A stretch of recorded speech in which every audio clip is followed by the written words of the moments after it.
Hello and welcome to our Historia podcast with me, Jack Pettit, and our resident historian, Paul Fletcher. Episode 8 of our Cold War Origin series, and today we're going to be answering the question, why was the formation of NATO so important for shaping the Cold War?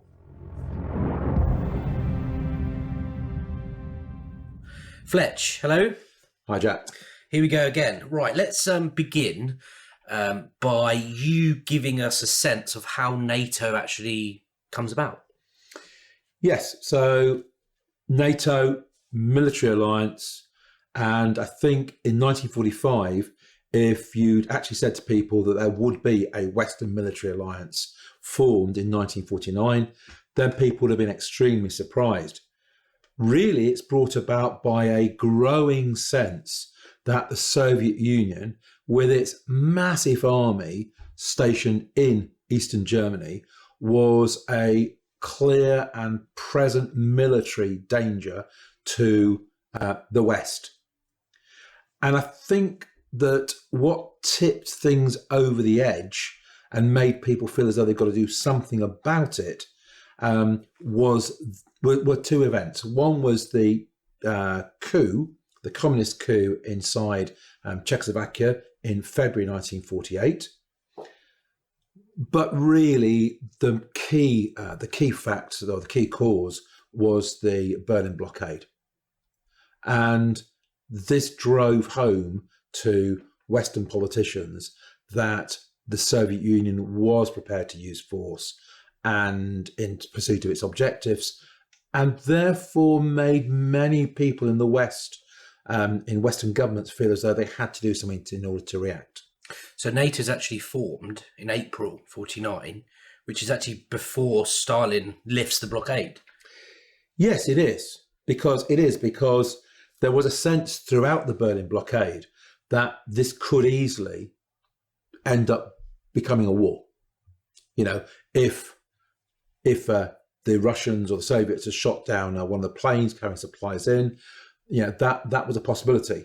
And so therefore this sort of focused minds in Western governments on the reality that the Soviet Union was prepared to use military force in pursuit of its objectives, and they had to prepare and plan for this.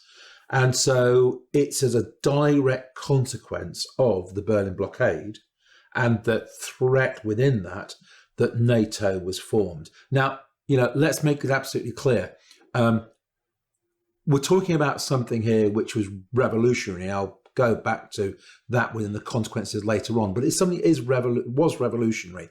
And, you know, it wasn't just sort of revolutionary for the Americans, but you have particularly Britain and France were having to accept that these two great powers, in both their cases, had been global superpowers of their days.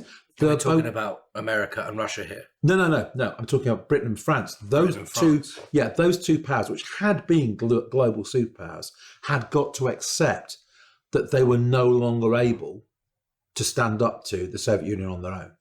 So there was having to be on both sides a sort of quite dramatic shift in thinking, particularly I would say on this part of the British, who were used to dominating the world during the 20th century. And one of the key figures in pushing for the formation of NATO was the British Foreign Secretary, Bevan, who was trying to persuade other European powers that they needed the military protection of the United States if they were going to not be invaded by the Soviets at some point in the future, because it brought with it, a commitment from the United States brought with it. Not only did it bring with it the sort of conventional weapons, but of course it brought with it as well, in April 48, it brought with it as well the nuclear protection as well against Soviet invasion. And hopefully that would therefore stop the Soviets from attacking. So NATO was formed in April 49 on one basic principle. And the basic principle was that if you attacked one, you attacked everybody, and therefore everybody within NATO, the North Atlantic Treaty Organization, everybody would therefore pile in support of any member that was attacked. I was just about to ask, NATO, as it stands for, North Atlantic Treaty Organization? Yes, and it's called North Atlantic Treaty Organization because it includes America, the USA, and also Canada as well. whole series of Western powers. There are 12 members in total, whole series of Western powers, the most powerful being Britain and France, and it also includes the might of Luxembourg. And its job was to be a military alliance which would stand up to any attack from the Soviet Union. After that, the Americans clearly thought that they were onto something here, because what that was then followed by was that the Americans then created a whole series of other military alliance, regional alliances around the world as the Cold War spread. So with China, for example, becoming communist in 1949, you then get the formation, therefore, in the Middle East of the Baghdad Pact, which 1954, which was renamed CENTO, CENTO, in 1959. And in 1955, you get the formation of SEATO, SEATO. And the formation of these alliances was to effectively to try to surround Russia with military alliances, which were all under the umbrella of the United States. So when SEATO formed? 1955. So is that a reaction to, is that a cause, is that a consequence, of the Warsaw Pact? No, I think it's more actually the Americans setting the pace. So what underpins all of these military alliances being set up? Well, the idea that goes back to something we said in a previous podcast, the whole idea of containment. The Russians understand containment, the Russians understand force, it's the only thing they understand. And if you have enough force there, you will be able to contain them, and containment will therefore work. Right, so why was NATO so important then in shaping the Cold War? Well, I think it took the Cold War to a whole new level. It's a fundamental turning point in sort of the militarization of the Cold War. So if you like, although the Truman Doctrine in 1947 was about military aid, it really should be seen in terms of it's a political commitment by the Americans to protect Western Europe. And then, of course, that will expand out in the 50s into the wider world. Then you've got, of course, Marshall Plan in 1947, into Marshall Aid, 1948. And that should be seen as an economic commitment, okay, which, again, initially Western Europe, but then Marshall Aid will be, again, globalized in terms of its application. And really, this is the third and, if you like, final step in the development of the Cold War, with the militarization of the Cold War. And now America was making a formal military commitment to its allies in the West that it would protect them in the event of any attack. And that commitment remains today. Okay. So in that sense, the Cold War, was fundamentally changed by the formation of NATO. It also was a fundamental tipping point or turning point for the Americans as well. They had never, ever done anything like this in the past. This long-term commitment and this long-term involvement initially in the affairs of Western Europe, and then later globally, politically, economically, and then militarily. Okay, traditionally, as we've said in the earlier podcasts, the Americans very much isolationist, focusing on events within the American continent, happy to act if another country becomes a bit of a threat in Latin America and South America, but not really very keen on getting involved with affairs of Western Europe. Okay, so this represented a huge change for America as well, with implications therefore for the Cold War, because if America wasn't going to be involved and make that commitment, there was no Cold War. Obviously, in a more immediate sense, of sort of more precise sense, the formation of NATO produced as well a reaction from the Soviet Union. Now, historians tend to, or can easily, sort of make a direct causal connection between the formation of NATO and the formation of the Warsaw Pact, which was the Soviet Union's sort of own military alliance, your reaction to that. But it's a bit more complicated than that, because, of course, there's, my maths is right, there's a 7-year gap or 6-year gap between, my math isn't very good, between the formation of NATO and the formation of the Warsaw Pact. Of course, formation of the Warsaw Pact in 55. Yeah. So, if there's that direct link, you'd have thought it would have happened earlier, like, for example, with East and West Germany. Yes. So Okay. the question is, why didn't it?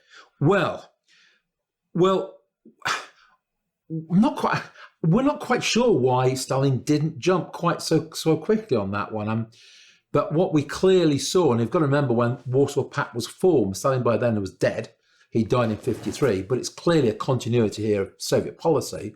What tipped them over the edge was the fact that NATO invited West Germany to join in 55 and therefore effectively militarized West Germany. As I said in a previous podcast, this was a complete no-no as far as the Soviet Union was concerned for both Stalin and his successors. Germany was meant to be weak. Germany was not meant to be capable of attacking the Soviet Union again. And by putting West Germany into NATO, militarizing West Germany as they saw it, this was completely unacceptable. And therefore, in that sense, that is the immediate cause of the formation of the Warsaw Pact. And therefore, of course, by doing that, what you therefore get is you get a complete militarization of the Cold War. You then have got not only 2 economic camps, 2 political camps, but you've got 2 military camps as well. And that in turn leads into the development of the arms race within the Cold War as well. So short term, we've got the importance of 2 armed camps by 55. Great link between NATO and Warsaw Pact, but we can suggest that actually it was the joining of West Germany that really causes the Warsaw Pact. What about more long term? Well, I think in the long term, NATO and Warsaw Pact remain the sort of the military organisations that dominate the Cold War. I grew up in the Cold War, and the Warsaw Pact was seen as the enemy. And it made the threat from the Soviet Union seem to be much bigger, because it wasn't just about the Soviet Union; it was all about the other 7 member states as well. That was the image we had, and I'm sure to the people, the Soviet Union politicians there, or people there as well, Western Europe seemed more threatening because of the existence of NATO. You see, the thing is, one of the things about the Cold War, to understand the Cold War, is one has to see that what one on one side sees as being a defensive measure, formation of NATO, defensive measure, on the other side seems as very aggressive. So you can see the Warsaw Pact was a defensive measure, but I grew up with images, and that's what NATO was planning for, images of thousands of tanks running across the North German plains, pouring towards Hamburg or whatever, or going on to Paris and things like that. Okay, and that is why the Cold War continues to go on and is impossible to solve until the late 1980s. It's because both sides seemed, by having this defensive alliance, because that's what NATO was, and that's what the Warsaw Pact was effectively. It was, if anyone attacks NATO, we're going to defend everybody. Okay, but obviously it seemed aggressive to the other side as well, and that's why the Cold War continued to exist and continued to be a threat to the safety and effectively the long-term security of Europe in particular. And the Warsaw Pact eventually gets dissolved, but NATO is one of the many symbols and legacies of the Cold War even today. Yeah, well, I think, what was it, 12 members originally, and now today it's in 2023. It's got 31 members, and I think the Turks have just agreed for Sweden to join. And one of the interesting things, if you look at membership of NATO since the Cold War, so many members of the Warsaw Pact have joined. I know Poland's joined, Hungary's joined, Romania's joined, Bulgaria's joined, the Czech Republic have joined. And the spread of NATO eastwards is clearly linked, for better or worse, to the current war in Ukraine.